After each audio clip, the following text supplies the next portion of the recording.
আজকে social media দেখতেছি রিপন ভাইকে নিয়ে খুব কন্ট্রোভার্সারি চলতেছে, কেউ বিপক্ষে কেউ পক্ষে কথা বলতেছে।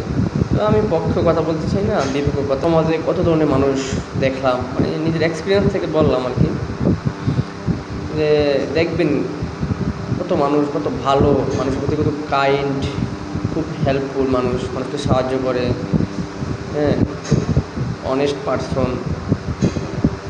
আসলে মানুষ বাইরে যতটা দেখায়, বাইরের লোক ভিতরগতভাবে মানে টোটালি ডিফারেন্ট মানুষ, টোটালি চেঞ্জ, টোটালি আলাদা মানুষ।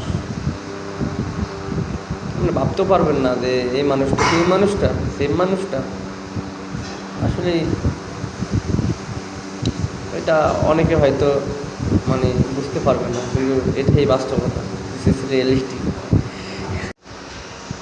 রিহুন ভাইয়ের ডায়লগ, রিহুন ভাইয়েরই মারি, এই বাস্তবতা। হা হা হা হা।